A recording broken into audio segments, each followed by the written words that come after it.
मैं आप लोगों का, जो ऊपर बैठे हैं उनका भी, और जो हमारे साथ लाइव वेबकास्टिंग पे देख रहे हैं, सबका स्वागत करता हूँ भगवत गीता के इस दूसरे सेशन में। So thank you very much.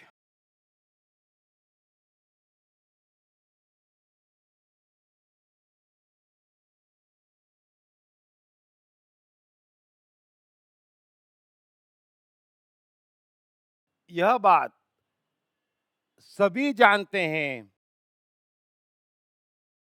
कि युगों से मनुष्य परेशान है, दुखी और असफल है, और इसमें किसी को कोई डाउट नहीं है। यह बात भी सच है कि युगों से हजारों शास्त्र, हजारों ज्ञानी, हजारों समाज सेवक, सबने मिलकर काफी ज्ञान दिया है। मनुष्य ने भी उसमें से काफी ग्रहण किया है, लेकिन किसी युग में न तो मनुष्य के दुख दर्द कम हुए हैं, न मनुष्यों की सफलता के रेशों में किसी युग में कभी कोई फर्क पड़ा है। यह एक निर्विवाद सत्य है।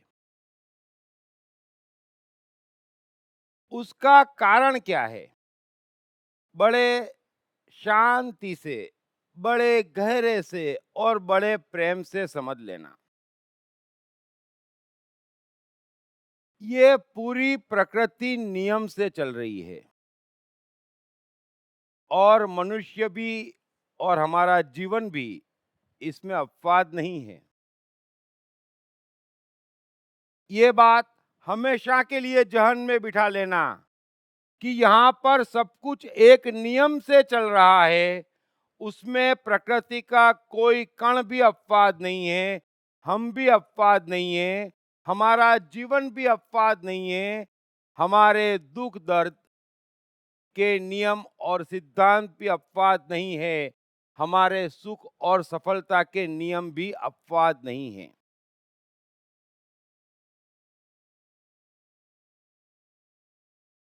यह भी हम सभी जानते कि विज्ञान ने इन तमाम नियमों की खोज करके, और ये जो भी आज हम प्रगति देखते, वो हमें उपलब्ध करवाई है।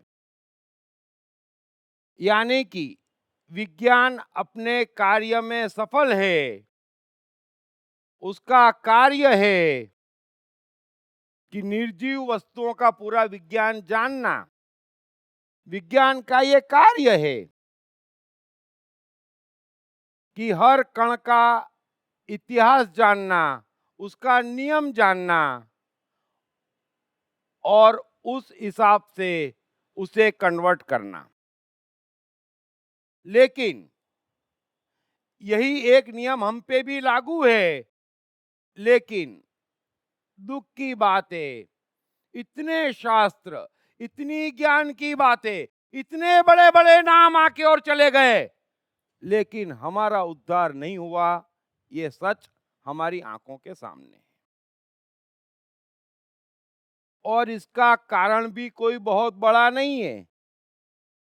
हमारी सुख सफलता, हमारे सुख सफलता, हमारे दुख दर्द कोई इतना बड़ा विषय नहीं है कि हमें पता ही न चले कि ये कैसे मिले या कैसे दूर होएं। एक बड़ा ही सीधा और साफ सिद्धांत समझ लेना। मनुष्य के लिए एक बड़ा ही सीधा और एकमात्र नियम है कि जो भी उसके भीतर है, वही उसके जीवन में बाहर झलकता है। बड़े अच्छे से समझ लेना, जो कुछ भी हमारे भीतर है, जो कुछ भी हमारे मन बुद्धि अहंकार है, जो कुछ भी हमारी सोई जागी आत्मा है, जो कुछ भी हमारी मन की शक्तियां सोई जागी हुई है, वही हमारे जीवन में बाहर रिफ्लेक्ट हो रही है। तीसरी कोई फोर्स रत्ती भर इतना भी मनुष्य के जीवन को प्रभावित नहीं कर रही है। कोई भी फोर्स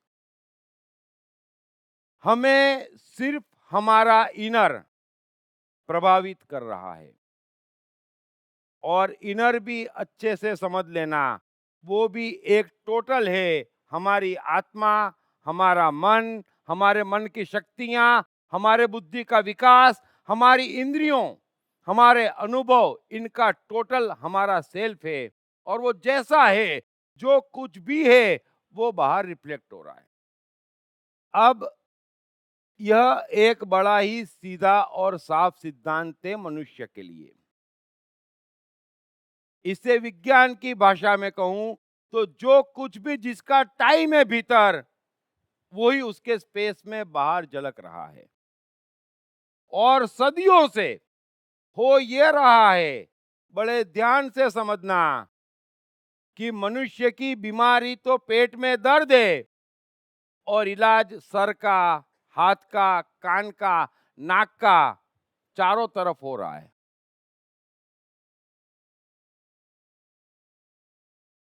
कुछ अपवाद छोड़ दिए जाएं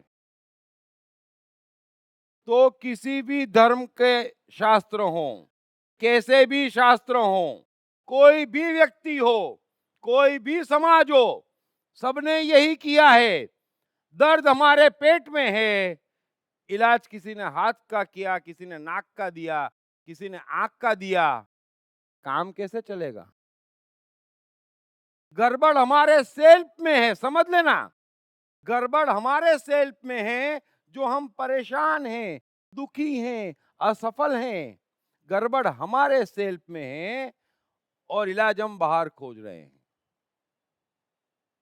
बस ये एक छोटी सी उलझन, ये एक छोटा सा कारण, न समझने के कारण मनुष्य युगों से परेशान है। कोई कुछ भी कह दे,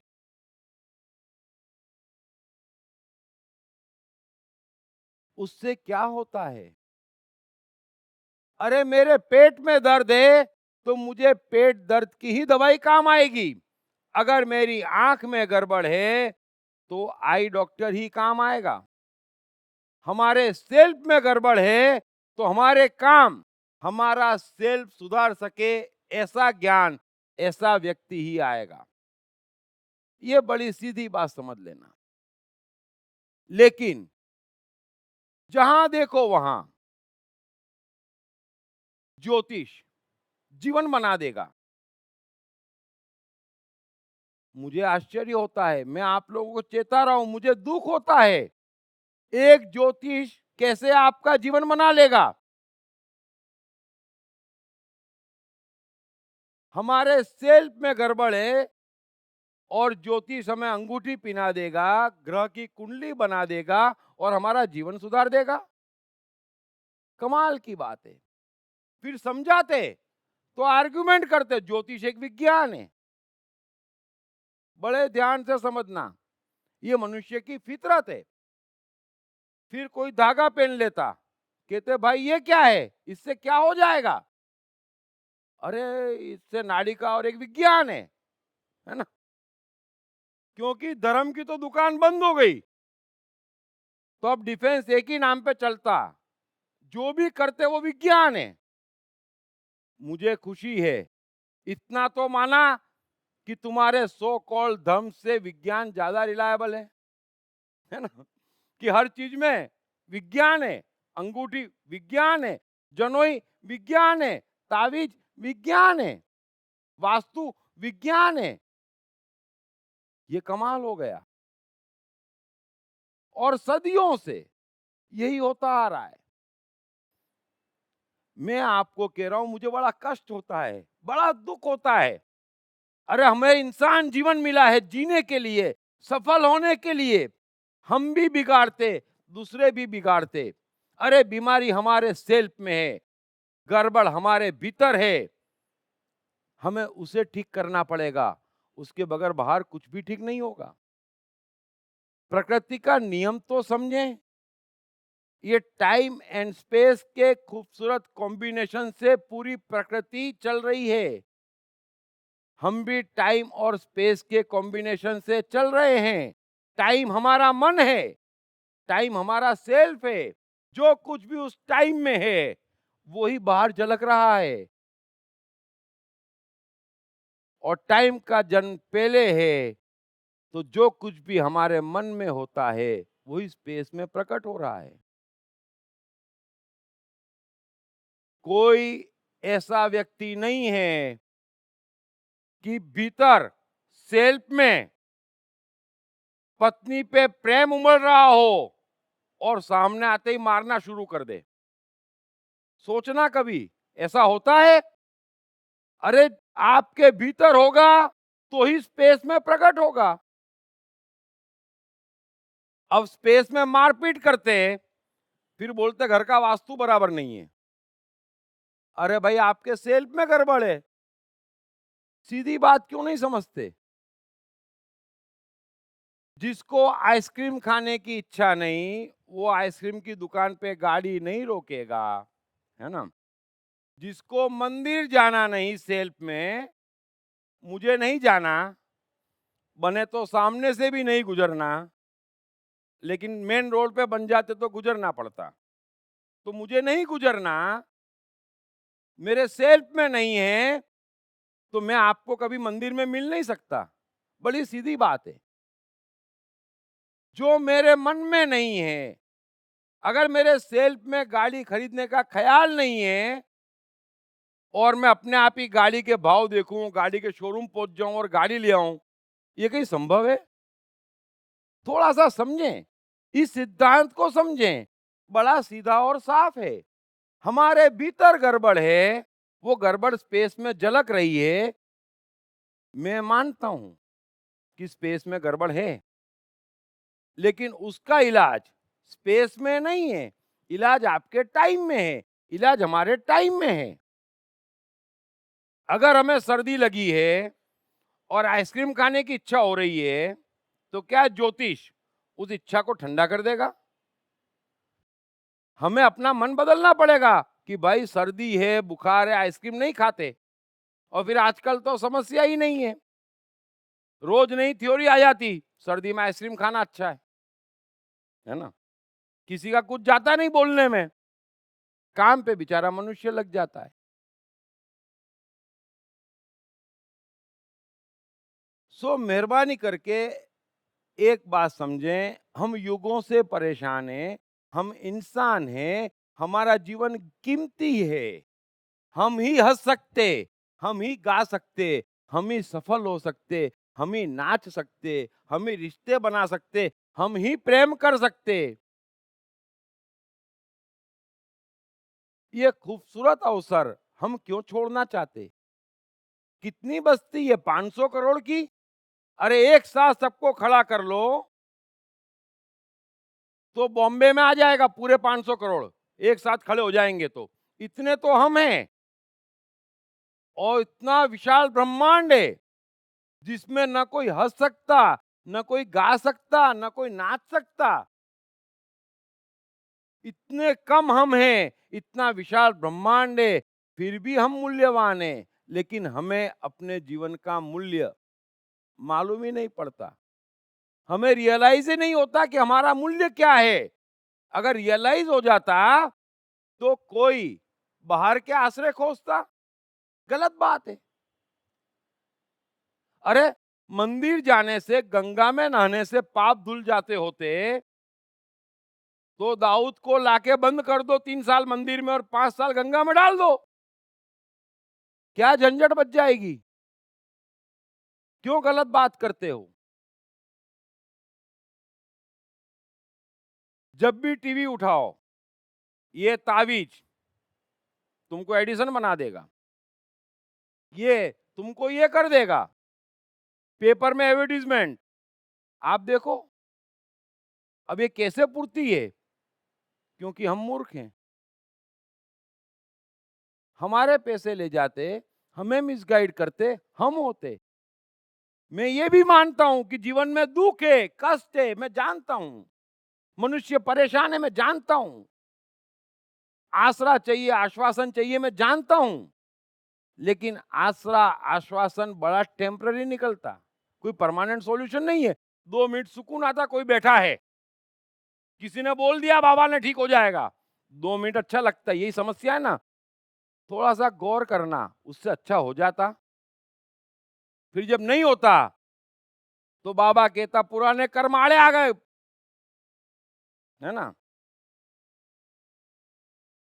ये जितने भी कहते हैं कि बालक चिंता मत कर, मैं हूं ना, मेरी अंगूठी ले ले, मेरा ताबीज ले ले, जब गड़बड़ होती और हम जाते तो बाबा दिखते ही नहीं। क्या फायदा हो रहा है, जरा सोचें। कैसे कैसे लोग हैं। हमारे एक मित्र हैं, फिर बड़ा झाड़ना पड़ा उसको। अभी पत्नी बीमार हो गई होगी, डॉक्टरों ने मेहनत करके उसको ठीक कर दिया, ठीक हो गई तो सिन्हा जी चला गया। मैंने बोला यार तू डिसाइड कर, ठीक डॉक्टर ने करा कि सिन्हा जी ने करा, और अगली बार अगर सिन्हा जी ने ठीक करा तो डॉक्टर मत बुलाना, है ना। थोड़ी व्यवहारिक बात करो यार, ईमानदारी की। तुम डिसाइड करो तुमको ठीक किसने किया है, क्यों ऐसी गड़बड़ करते हो। बेचारे डॉक्टर की क्रेडिट छीन लेते आप, यही हम करते हैं। भला हमारा जिंदा इंसान करते, क्रेडिट किसी और को दे आते, क्या फायदा हो रहा है, जरा गौर करना।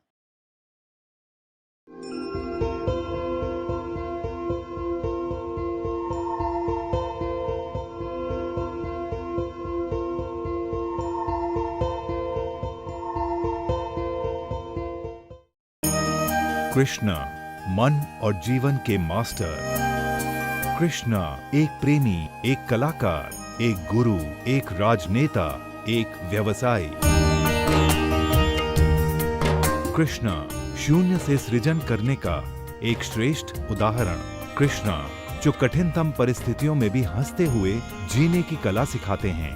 कृष्ण जिन्होंने जीवन का हर युद्ध जीता। दीप त्रिवेदी द्वारा लिखित किताब मैं कृष्ण हूँ।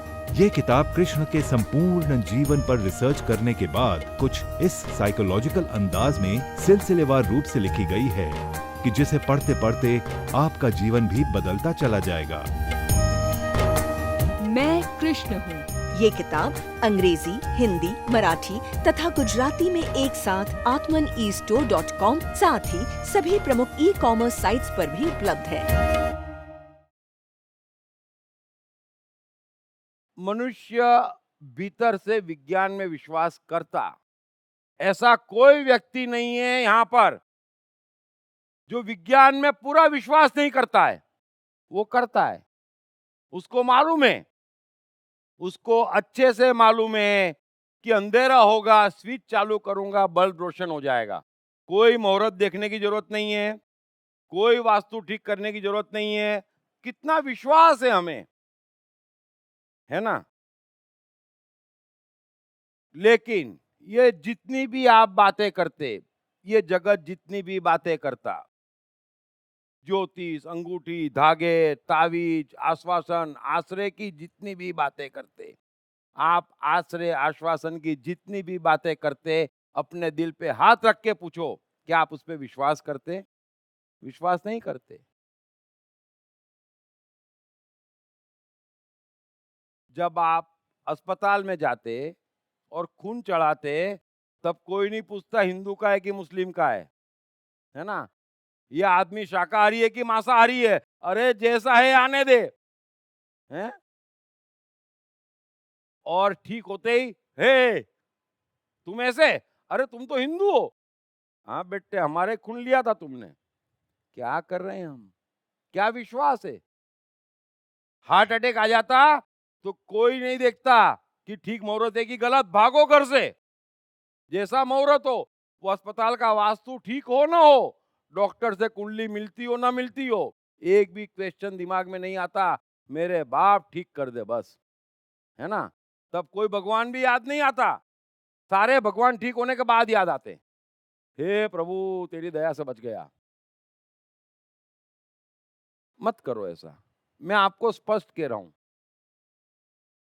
परेशान हम हमारे सेल्फ के कारण हैं। फिर उल्टे सुल्टे लॉजिक मत देना। कुछ फायदा नहीं हो रहा है। हम कहते तो हैं कि अंधविश्वास है, लेकिन कम होने का नाम नहीं लेते।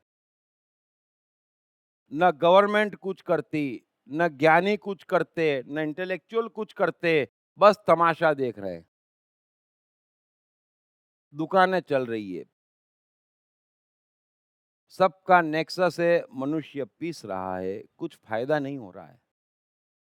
तो थोड़ा-सा आप कोशिश करें, हमको गीता समझनी है, हमें कृष्ण समझना है, तो ये सब बातें थोड़ी-सी दिमाग से निकालनी पड़ेगी, क्योंकि कृष्ण झूठे आश्रय नहीं देंगे गीता में। वे कभी अर्जुन से नहीं कहेंगे कि तेरे महल का वास्तु ठीक नहीं है। वे नहीं कहेंगे कि तू हिंदू है।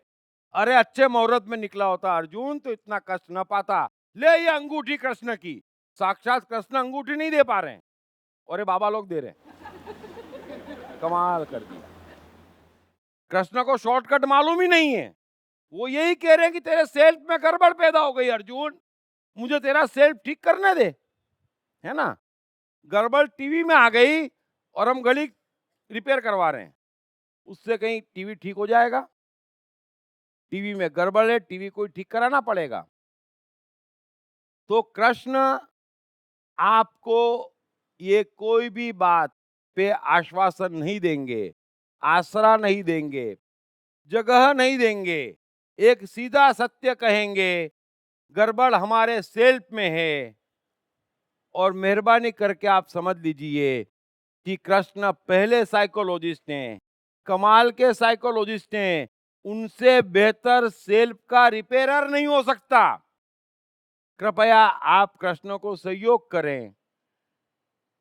ये सुनी हुई बातें, ये मानी हुई बातें, ये महान लोगों की बातें, इन शास्त्रों की बातें, इन समाज और धर्मों की बातें आप बीच में लाना मत। और लाएंगे तो मुझे चिंता नहीं है, क्योंकि कृष्ण बैठे हैं, आपको बार-बार ठीक करेंगे, है ना। मुझे अकेले को मेहनत नहीं करना है, मुझे कृष्ण के सहारे मेहनत करना है और कृष्ण कहीं जगह नहीं छोड़ेंगे। लेकिन मैं एडवांस में कहता हूं कि कुछ फायदा नहीं होता है। थोड़ा सा हम समझें, ये भारत का सद्भाग्य है। मैं किसी धर्म का, किसी देश का पक्ष लेने वालों में से नहीं हूं, लेकिन यह सद्भाग्य है कि भारत कभी भी कट्टर नहीं रहा है, हिंदू कभी भी कट्टर नहीं रहा है। ये जो कुछ भी कट्टरता दिख रही है ना, ये पिछले 300 साल की उपज है। पूरा विश्व कट्टर है, कोई अपवाद नहीं है उसमें। ये बात भी मैं आपसे कहता हूं, हमारे यहां कभी किसी क्राइस्ट को फांसी नहीं दी गई, कभी किसी मंसूर का गला नहीं कटा, कभी सोक्रेटिस को जहर देके नहीं मारा, कभी नहीं करा। हिंदू धर्म पे बड़े बड़े अटैक किए, बुद्ध ने, महावीर ने, बुद्ध ने तो छोड़ा ही नहीं, कबीर ने, दयानंद ने, कितने आए, कितने आए, कितने आए। मूर्खों ने सताया जरूर, लेकिन मारा नहीं। अतः एक चीज और समझ लेना कि आपकी कट्टरता जहर है, चाहे वो हिंदू धर्म के लिए हो, शास्त्र के लिए हो, मुस्लिम धर्म के लिए हो, क्रिश्चियन धर्म के लिए हो, आपकी मान्यता के लिए हो, आपके समाज के लिए हो। कट्टरता किसी भी किस्म की जहर है और ये कट्टरता आपके सेल्फ की, मनुष्य के सेल्फ की सबसे बड़ी गड़बड़ है। अभी ये जैन, ये कमाल के कट्टर हैं 50 लाख, लेकिन मैं उनको देखता, उनके मुनियों कई बार सुनते, अरे कृष्ण को कर्म का मालूम ही नहीं था, नरक में सड़ रहे हैं, तुमने डिसाइड कर लिया? क्या अथॉरिटी है? कृष्ण जो मनुष्य जाति के इतिहास के एकमात्र संपूर्ण व्यक्ति है, जो इस प्रकृति का मालिक है कायदे से, उसे तुम नरक में सड़ा रहे हो और गर्व कर रहे हो। क्यों भाई? ये गलत बात आपके दिमाग से निकाल दो। हज जाना पवित्र है तो अब भी हादसा हुआ, है ना?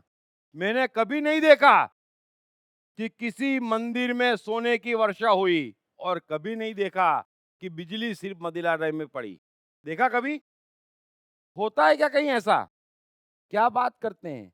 इस देश में सदियों से लक्ष्मी का पूजन हो रहा है। तो लक्ष्मी क्यों अमेरिका और यूरोप जा रही है? जरा मुझे बताएं। गलत बात कहने वाले मिलेंगे। वो नग्न गुमना धर्म है, जैनों का भी हथियार है। तो सारे जानवर तो यूं ही धार्मिक हो गए। ऐसा कमाल मत करना। सदियों से परेशान है, युगों से परेशान है। मैं आपसे निवेदन करता हूं, मुझे कोई शौक नहीं हो रहा चोंट मारने का, लेकिन चोंट तो मारनी पड़ती, गड़बड़ सेल्फ में है। सुधारना तो सेल्फ ही है। प्रेम से बोलूं तो भी कृष्ण भी यही करेंगे पूरी गीता में, लेकिन बोलना तो यही है। तकलीफ हमको है हमारी मान्यताओं के कारण, तकलीफ हमको है हमारे विचारों के कारण, तकलीफ हमको है क्योंकि हम मन की शक्तियां नहीं जगा पा रहे, तकलीफ हमको है क्योंकि हम अपनी बुद्धि का विकास नहीं कर पा रहे। सारी गड़बड़ हमारे भीतर है, उसको बाहर से ठीक होने का कोई इलाज नहीं है। सो मेहरबानी करके मैं आपसे निवेदन करता हूं कि गीता में एक ही बात आप समझें कि कृष्ण हमारे सेल्फ को जैसा बनाना चाहते हैं। कोशिश करें कि हमारा सेल्फ वैसा बनता चला जाए। कृष्ण की उंगली पकड़ के हम एक अच्छी ऊंची यात्रा पे निकले। कृष्ण जो जो चीज काटने को कहते हैं, कृपया करके उसे काटें, क्योंकि कृष्ण इकलौते हैं, नवीन है। ये अनोखा ग्रंथ है, इसका कोई मैच नहीं है। मेरे पास कई लोग आते, यहां पर कई लोग सवाल पूछते, बाइबल में ऐसा लिखा है तो, वेद में ऐसा लिखा है तो मैं क्या करूं? उपनिषद में लिखा है, कुरान में लिखा है तो मैं क्या करूं? इसने कहा उसने कहा तो मैं क्या करूं? आपका उद्धार हुआ और मैं क्यों, आप भी क्यों पढ़ते हैं? अरे गैलीलियो ने बाइबल में मान लिया होता तो हमें आज तक पता नहीं चलता कि पृथ्वी सूर्य के चक्कर लगा रही है।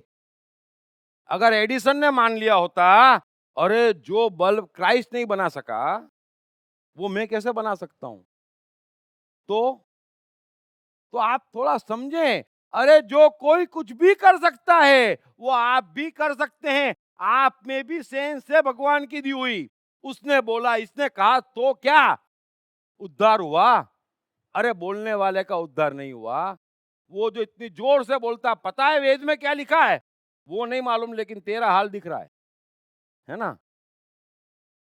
क्या फायदा? संसार का सर्वश्रेष्ठ ग्रंथ हम पढ़ने जा रहे हैं, भगवत गीता। उसमें बार बार इसने कहा उसने कहा मत लाना। कृष्ण किसी की नहीं सुनते, मैं किसी की नहीं सुनता, आप भी किसी की मत सुनना कृष्ण को छोड़ के। जो कृष्ण गीता में कह रहे हैं, जो हमें समझाना चाह रहे हैं, उनसे बड़ा सेल्फ का मैकेनिक नहीं है। सेल्फ मैनेजमेंट के गुरु हैं, साइकोलॉजी के बादशाह और सरताज हैं। तो कृष्ण से मेहरबानी करके आप जितने कम आर्गुमेंट करेंगे कृष्ण से, मैं तो उनकी बात रखूंगा। जवाब देने कृष्ण नहीं आएंगे, आपकी बात का जवाब मैं दूंगा, गड़बड़ करेंगे तो। लेकिन मेहरबानी करके मैं सिर्फ इतना कहना चाहता हूं कि किसी चीज से कुछ भी फर्क नहीं पड़ रहा है। नींबू मिर्ची इंडिया में लगती है तो भी एक्सीडेंट होते हैं, अमेरिका में नहीं लगती तो भी एक्सीडेंट होते हैं। गणेश शंकर की मूर्ति रखी है, हनुमान की मूर्ति रखी है तो भी गाड़ी के एक्सीडेंट होते हैं। मेहरबानी करके इतना समझ लो कि ये छोटी छोटी बातों में छोटे छोटे आश्रय मत खोजो, जीवन बीत जाएगा। 80 साल का जीवन है, इन छोटी छोटी बातों में बीत जाएगा। सेल्फ आपका सुधर नहीं पाएगा, बगैर सेल्फ सुधरे जीवन बन नहीं पाएगा। अभी आपको अब एक बड़ी सीधी बात मैं कहता हूं।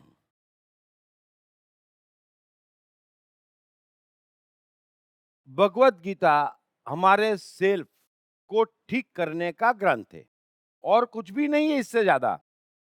और ये अंतिम है, इससे ऊंची कोई शिक्षा इस संसार में है भी नहीं। कि जो मनुष्य का सेल्फ ठीक कर दे, हमारा अंदर ठीक कर दे, तो बाहर तो दुनिया हमारी है, हम मनुष्य हैं, बाहर तो सब कुछ हमारा है, हमारे लिए है, गड़बड़ हमारे भीतर है। वरना ऐसा नहीं है कि एक ही अंबानी हो सकता, एक ही बिल गेट्स हो सकता, एक ही बुद्ध हो सकते, ऐसा नहीं है। हम भी हो सकते, लेकिन गड़बड़ हमारे सेल्फ में है, इसलिए नहीं हो पा रहे हैं। बड़ी सीधी बात समझना। सो कृष्ण हमारा सेल्फ सुधारते, और जो भी चीज सेल्फ सुधारती बातचीत करके, उसको हम भगवत गीता कहते हैं।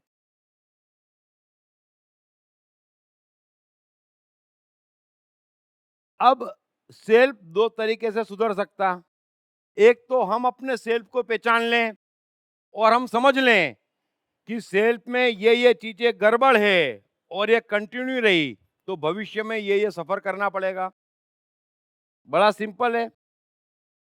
या कोई अच्छा गुरु पकड़ ले जो हमारे सेल्फ को जज कर ले और उसको बदल दे। अभी विज्ञान क्या करता है? विज्ञान पदार्थ का या बीमारी का भूतकाल जानता है, भूतकाल से वर्तमान देखता है और फिर वर्तमान में जो गड़बड़ लगती है उसको ठीक करता है ताकि भविष्य सुधर जाता है ना? भाई हमारे पेट में गड़बड़ है, लीवर में गड़बड़ है, उसका ऑपरेशन करता, भविष्य लीवर का सुधार देता। वैसे ही ये साइकोलॉजी है, इसमें भी ऐसा ही है। हमारा जो सेल्फ है, जैसा भी है जिस मनुष्य का, वो झलकता है आंख से, जबान से यानी शब्दों से और व्यवहार से। बड़े अच्छे समझ लेना, ये तीन जगह से झलकता है और इन तीन जगह से पकड़ में आता है। बड़ा आसान है, मेरा यह एकमात्र सब्जेक्ट है तो मैं देख लेता कि आंख से, कान से, व्यवहार से इसने ये कहा, ये ऐसा है तो इसका सेल्फ ऐसा है। अगर सेल्फ ऐसा ही रहा तो इसका ये अंत है। तो उसका अंत सुधारना हो तो क्या करना पड़ेगा? मुझे उसके सेल्फ को सुधारना पड़ेगा। वो गीता हुई। बड़े अच्छे समझ लेना, अर्जुन के सेल्फ में गड़बड़ हो गई, कृष्ण ने देख ली क्या गड़बड़ है। अगर ये गड़बड़ कंटिन्यू रही तो कृष्ण ने देख लिया कि अर्जुन का अंत क्या होगा और उसे उस अंत से बचा रहे हैं। बड़ा स्पष्ट समझ लेना। मैं रोज गीता कहता, कहनी ही पड़ती, जिंदा रहने की मजबूरी है मेरी। अभी आस पास चारों तरफ सेल्फ में गड़बड़, क्या करो? तो सेल्फ सुधारना पड़ता। सेल्फ सुधारने के लिए बड़ा दिक्कत का काम है। जैसे ही अटैक करते, किसी को अच्छा नहीं लगता। साधारण सी बात कह दो आप कि अरे धागा क्यों पहना है? विज्ञान है। अच्छा, और दो चार अटैक कर दो, उसके मन में प्रिंट पड़ती है आदमी मेरा दुश्मन है। क्यों? क्योंकि मेरी मान्यता पे हमला कर रहा है। बड़े अच्छे समझ लेना, ये आसान काम नहीं है, लेकिन मुझे जीना है। मेरा इतना बड़ा संसार हो, ऑफिस हो, तो क्या करना पड़ता? रोज गीता के नहीं पड़ती। वो आते, गड़बड़ दिखती, उनका मन ठीक करो, काम आगे बढ़े। आसपास वाले महा गड़बड़ करते तो क्या करो? तो रोज गीता चलती रहती और बड़ी कड़वाहट पैदा होती, बड़ा दर्द झेलना पड़ता। आसान नहीं है। एक बात समझ लेना आप कि किसी का सेल्फ पहचानना और बदलना, क्योंकि जिसका आप बदलते वो बड़ा विरोध करता, जिसका आप बदलते वो हमला करता, जिसका आप बदलते वो आपको दुश्मन समझता, लेकिन आपको सहना पड़ता। मैंने जीवन में जने कितनी गीताएं कही, और फिर गीता का अर्थ है, समझ लेना, सेल्फ सुधारने का अर्थ है साम दाम दंड भेद से सेल्फ को सुधार देना। कृष्ण अर्जुन का सेल्फ सुधारने के लिए साम दाम दंड भेद सबका उपयोग करते। सेल्फ तो सुधारना पड़ेगा जो बिगड़ा है, वरना भविष्य गया। ये एक साइकोलॉजिस्ट जानता, ये जीवन का नियम है। बड़ी पीड़ा सहनी पड़ती और बड़ी दुश्मनाहट होती, बड़ी कड़वाहट होती, लेकिन सेल्फ तो सुधारना पड़ता। थोड़ा सा आप इतिहास समझे। क्राइस्ट को, बुद्ध को, सोक्रेटिस को, मीरा को, कबीर को, दयानंद को, जितने भी हुए इन सबको क्यों सताया, क्यों मारा? क्योंकि उन्होंने आपका सेल्फ सुधारने की कोशिश करी, दूसरा कोई गुनाह तो नहीं किया। बड़े ध्यान से समझना आप। उस समय किसी ने उनको नहीं माना, किसी को लटका दिया, किसी को जला दिया, किसी को पत्थर मारे, किसी को भगा दिया, तो इतना आसान नहीं है। लेकिन बड़ा आसान हो जाता जब मुझे आपके सेल्फ और आपके भविष्य से मतलब ही नहीं। तो आप कृष्ण में मानते, मैं इस्कॉन का मंदिर बना दूं, कोई झंझट ही नहीं है, झगड़े का काम ही नहीं है ना। आप आएंगे, चढ़ावा चढ़ाएंगे, हम लोग खूब आगे बढ़ेंगे, हैं, सुबह हरी हरी करेंगे, शाम को हरी जाने क्या करेंगे, हैं। बड़ा आसान है, कोई फांसी पे लटकाने वाला नहीं है, कोई आपसे झगड़ा करने वाला नहीं है, कोई आपकी इंसल्ट करने वाला नहीं है, बड़ा आसान है। लेकिन ये जो सेल्फ सुधारने में लगते, बड़ी तकलीफ पाते। बुद्ध ने कितनी तकलीफ पाई हम जानते, इतिहास पढ़ा है। क्राइस्ट को कितनी तकलीफ, कीले मार मार के ठोक रहे, बेचारे कर क्या रहे, क्या कर लिया उन्होंने? जगत लूट लिया, सिकंदर थे, नेपोलियन थे, हिटलर थे क्या? और कमाल हम ये करते कि जैसे कोई सेल्फ सुधारने आता हम विरोध करते, खड़े हो जाते, सताते और फिर उसको बेच देते। फिर बेचने के बाद अब वो बोलना बंद हो जाता, आपके सेल्फ पे अटैक तो कर नहीं पाता, फिर आप उसको पूजना शुरू हो जाते, अब ठीक है तू। हमने कभी बुद्ध को, क्राइस्ट को, कबीर को, किसी को छोड़ा नहीं है, दयानंद को, महावीर को, सोक्रेटिस को, किसी को नहीं छोड़ा है।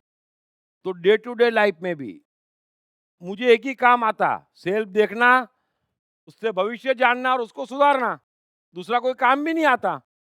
दूसरे सारे काम आते लेकिन वो मेरे पर्सनल है। बरोबर है। सो कृष्ण हमारा सेल्फ सुधार रहे हैं, आपके साथ कोई नाटकबाजी नहीं करने वाले हैं।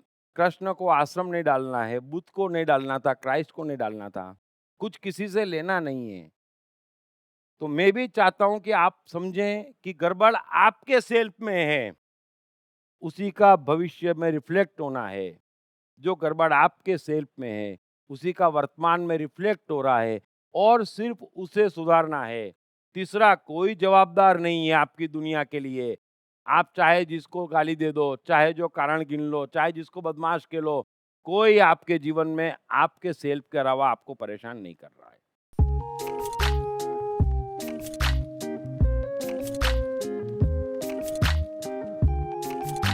हाय, मेरा नाम शील कुमार अवस्थी है और मैं बैंक में काम करता हूँ as a senior manager. My name is Omkar Kulkarni and I'm a engineering student. मेरा नाम जयराम प्रसाद है, मैं सेल्फ एम्प्लॉयड हूँ। मैंने इनकी बुक पढ़ी I am the mind. Sir ने I am the mind book में बहुत क्लियरली मेंशन किया है कि माइंड किस तरीके से वर्क करता है, कैसे प्रॉब्लम्स को क्रिएट करता है और इसका सोल्यूशन क्या है लाइफ में।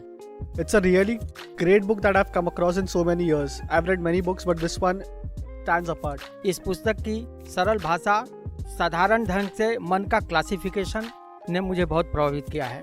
I have read the book. It clearly identifies, explains the difference between your brain and the mind. All the 7 states of the mind are clearly defined in that book and that's the best thing about the book. So it's a very nice book written in a very clear language. मेरा तो मानना है, मैं मन हूँ पुस्तक, हर व्यक्ति को पढ़ना चाहिए। ये जिंदगी को आसान बनाने का सरलतम तरीका है। अगर ये आई एम द माइंड एक बार समझ में आ गई, it is going to make the magic in the life.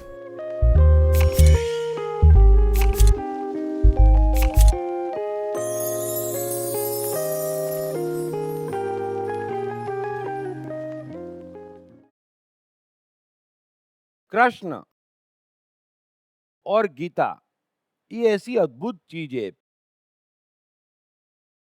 कि अगर एक वाक्य में कहूं कि गीता क्या है तो ये बड़े अच्छे समझ लेना, मनुष्य को सफल और महान बनाने की फैक्ट्री है भगवत गीता, और कुछ भी नहीं है।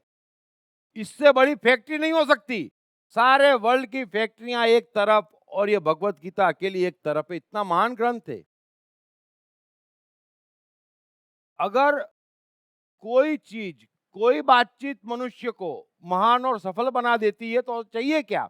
और चाहिए क्या? उससे कीमती है क्या किसी के पास इस जगत पे? लेकिन हमारा दुर्भाग्य ये है कि भारत में तो गीता कोई समझता ही नहीं। जने कैसे, कहां से क्या मतलब निकालते। अतः एक बात और समझ लेना, आप कृष्ण के रास्ते जा रहे हैं। कृष्ण का रास्ता क्या है? कारागृह में पैदा हुए, गरीब घर में पले बड़े और द्वारकाधीश की हैसियत से 80 वर्ष रहे, शानदार जीवन गुजारा। कृष्ण ये कला जानते, ये कला सिखाते। कृष्ण पहले व्यक्ति है मनुष्य जाति के इतिहास में जिन्होंने अंधविश्वास के खिलाफ बोला, इंद्र पूजा रुकवाई। पहले व्यक्ति हैं कृष्ण। पहले व्यक्ति हैं जिन्होंने व्यवसाय ढूंढा। कृष्ण पहले व्यक्ति हैं जिन्होंने एक्सपोर्ट इंपोर्ट इंट्रोड्यूस करा। कृष्ण पहले व्यक्ति हैं। ये द्वारका की प्रगति ऐसे ही नहीं हुई, कोई ऊपर से नहीं दे गया द्वारका। कभी कोई सवाल नहीं पूछता कि यार ये कारागृह में पैदा हुआ, ये द्वारकाधीश कैसे हो गया? अरे अपने सेंस से हुआ, कोई दे ही नहीं गया। किसी ने पूछा आज तक? किसी ने समझा? किसी ने समझाया? आपने कोशिश करी जानने की? मैंने मेहनत करी, पूरी की पूरी कृष्ण की लाइफ लिखी। कृष्ण यही कला सिखाते हमें। कृष्ण पहले हैं जिन्होंने गीता में बार बार विज्ञान शब्द का उपयोग किया।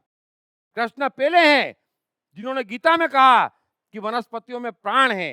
कृष्ण पहले हैं जिन्होंने कर्म से लेकर, मन से लेकर, बुद्धि से लेकर एक डिटेल में डिफाइन किया।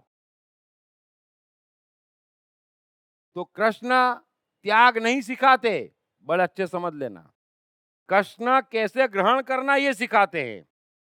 इसलिए कृष्ण के रास्ते आपके ये जितने पप्पू ददू हैं, परम पूज्य धर्म धुरंधर और सन्यासी और योगी और महायोगी, और ये जितने पंडित मौलवी पादरी और धर्म ग्रंथ वाले, उनका कृष्ण से कोई लेना देना कभी नहीं बन सकता।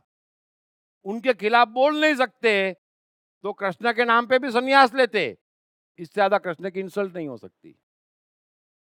तो गीता आपको कैसे ग्रहण करना, कैसे बड़ा बनना, कैसे महान बनना, कैसे 56 भोग गाना, कैसे बांसुरी बजाना, कैसे परफ्यूम लगाना, कैसे सुंदर वस्त्र पहनना, कैसे रथ में घूमना, है ना, कैसे प्रेम करना सिखाते। ये पाप वो पाप, ये पाप वो पाप करके मरना नहीं सिखाते। इसलिए आपकी यात्रा कृष्ण के साथ है। और मैं आपसे कह रहा हूं, इसको विश्व ग्रंथ होना चाहिए। ये हिंदुओं की असेट नहीं है। कृष्ण ने गीता में कोई हिंदू शब्द का उपयोग भी नहीं किया। कृष्ण का हिंदू से लेना देना भी नहीं है। कृष्ण कृष्ण है। लेकिन भारत में एक और खूबी मैंने देखी, गीता को राष्ट्रीय ग्रंथ घोषित कर दो, कहने वाले भी राजनीति करते, गीता समझते नहीं। नहीं नहीं, ऐसा नहीं हो सकता, क्रिश्चियन मुस्लिमों का दिल दुखेगा, वो भी राजनीति करते। यहां पर गीता से किसी को मतलब नहीं है। और मैं दावे से कहता हूं, मैं विनंती करके भी कहता हूं, मैं हाथ जोड़ के भी कहता हूं और हंस के भी कहता हूं कि जो सन्यास लिए हुए है, जो किसी धर्म विशेष की बात कर रहा है,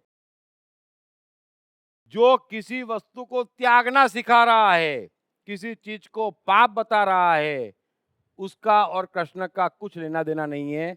चाहे वो सुबह शाम कृष्ण की गीता सुना रहा हो, उससे कुछ फर्क नहीं पड़ता।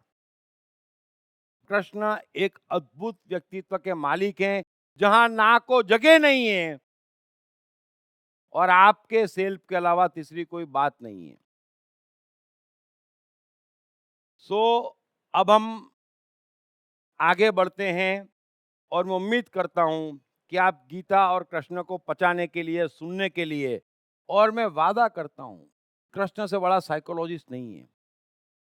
बस वो जो कहना चाह रहे हैं अर्जुन को, आप सुनते जाइए। अर्जुन जो कहना चाह रहा है वो समझते जाइए। दोनों का द्वंद क्या है, जो 18 अध्याय चल रहा है,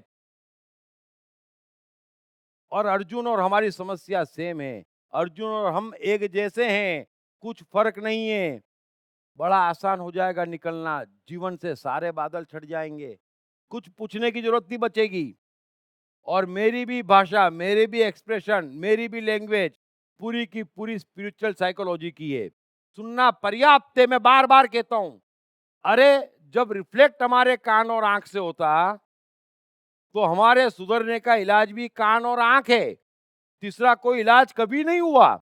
ये भी बात बात जात जात की करते, कुछ फायदा नहीं हो रहा किसी को, तो सुनने मात्र से फायदा होगा। और मेरी भाषा बिल्कुल ठीक वैसी है जहां आपके पास इलाज नहीं है, कड़क से कड़क, कट्टर से कट्टर भी आ जाएगा, तो थोड़ा सा तो हिल डुल के जाएगा, है ना। सो मेहरबानी करके छोड़ दीजिए अपने आप को कृष्ण के भरोसे, अपने जीवन का सारथी बना दीजिए कि तू चला मेरा रथ, आज से सौंप दिया तो शुरू कर गीता, और हम तेरे साथ चलते चले जाएंगे, चलते चले जाएंगे। और फिर हम भी यहाँ हैं, आप भी यहाँ हैं, देखना जीवन में सुख और सफलता चारों ओर से कैसे बरसती नहीं है।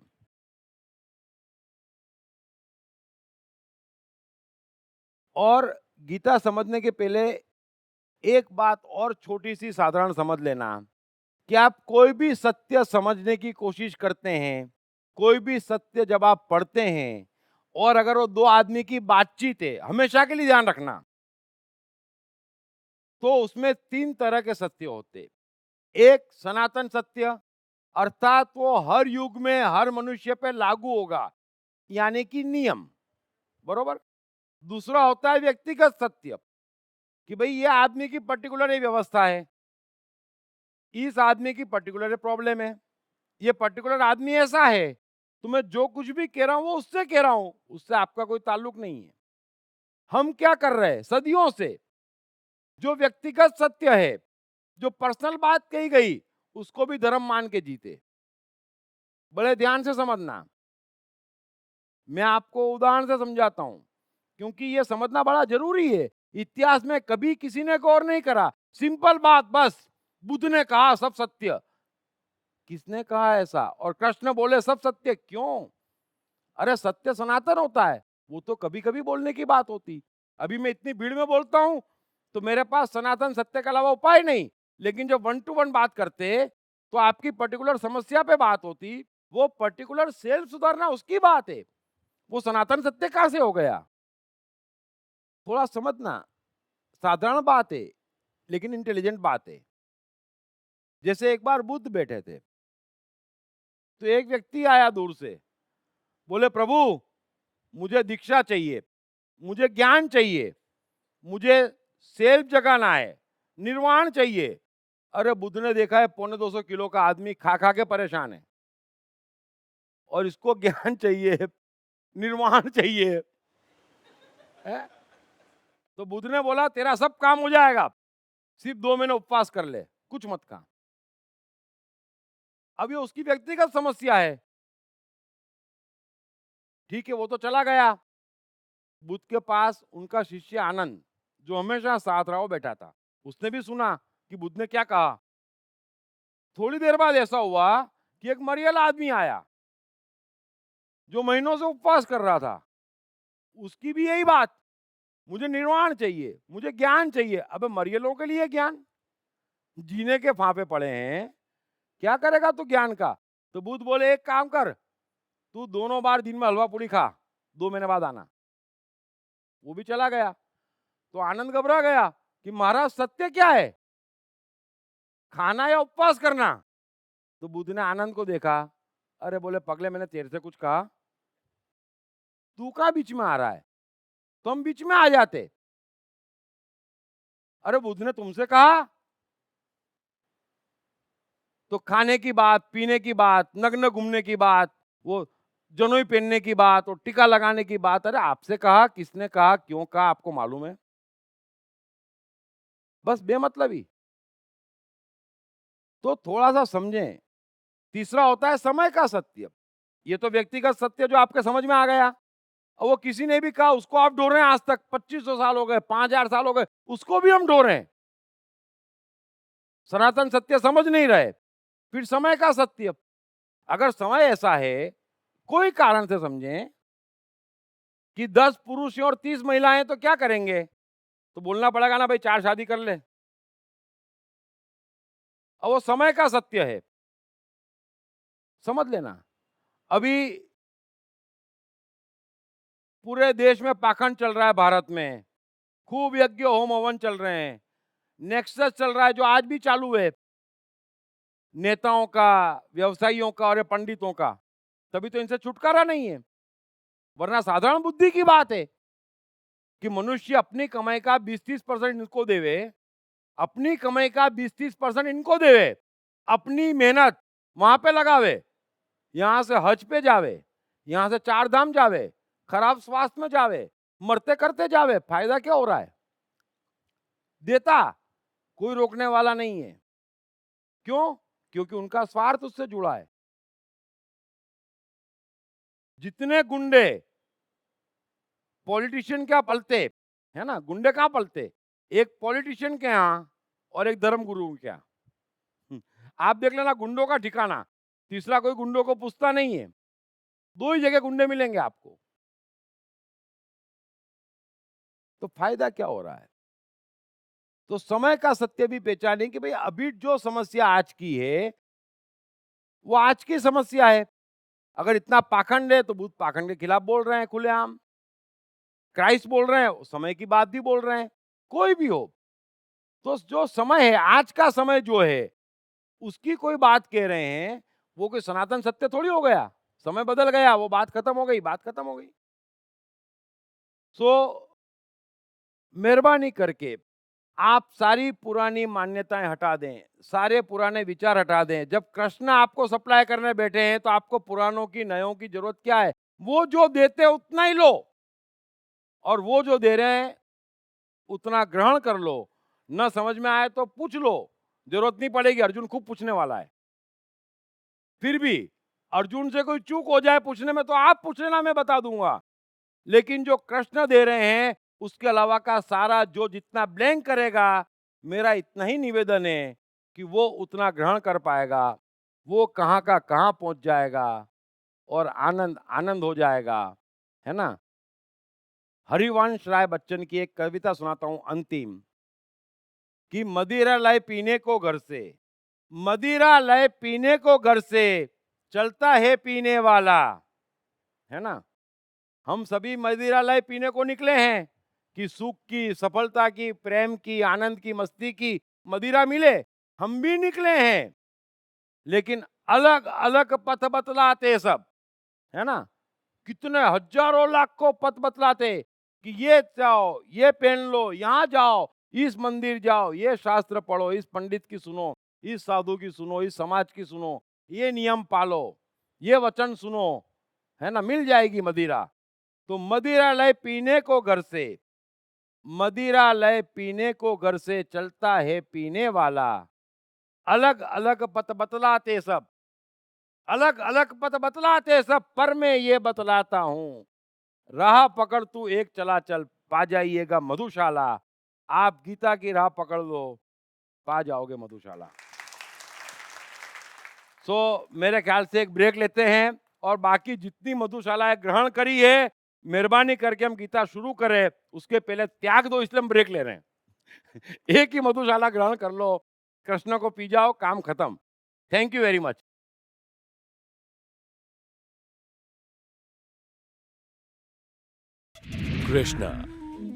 कृष्ण का बचपन कैसा गुजरा?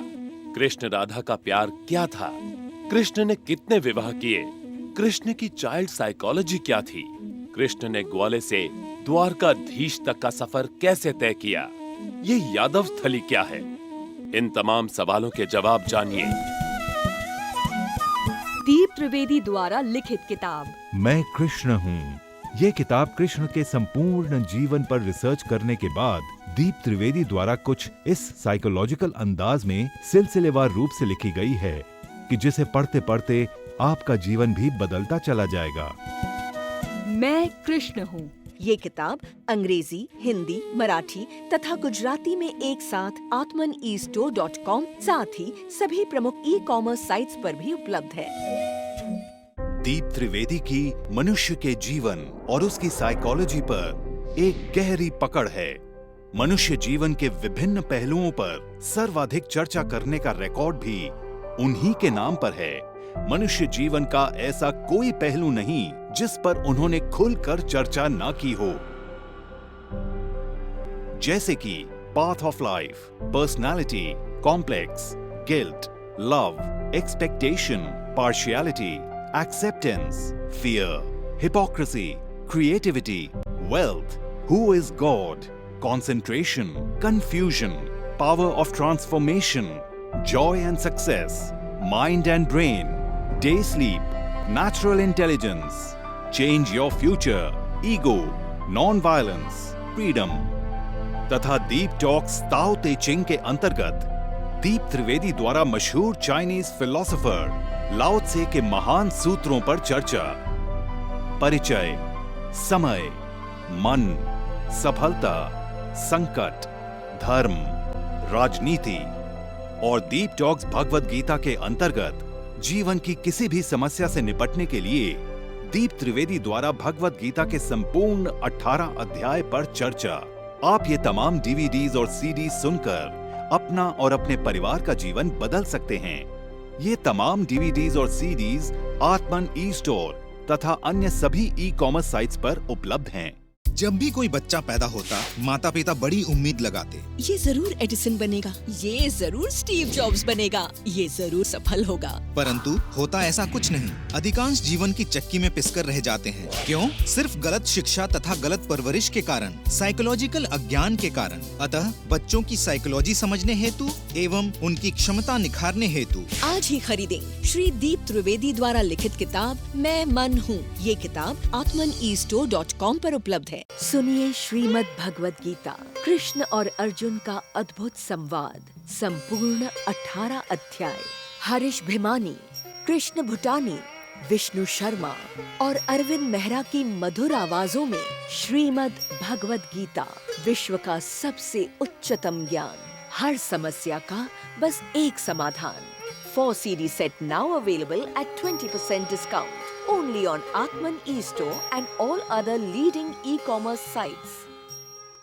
हर बच्चे में सफल और महान बनने की संभावना छिपी होती है। सवाल बच्चे द्वारा अपनी प्रतिभा को निखारने का तथा सही परवरिश पाने का ही होता है।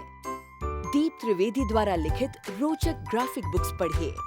The story of Thomas Edison, अनपढ़ एडिसन के महान वैज्ञानिक बनने की दास्तान। नॉटिनेस टू ग्रेटनेस, स्टीव से स्टीव जॉब्स बनने की कहानी। हॉटी टू डॉन्टी, चाइल्ड साइकोलॉजी समझने हेतु शेर के बच्चे की कहानी। न सिर्फ बच्चों बल्कि हर माता पिता व टीचर के लिए भी आवश्यक ग्राफिक बुक्स हिंदी तथा अंग्रेजी में आत्मन ई स्टोर तथा अन्य सभी ई कॉमर्स साइट्स पर उपलब्ध।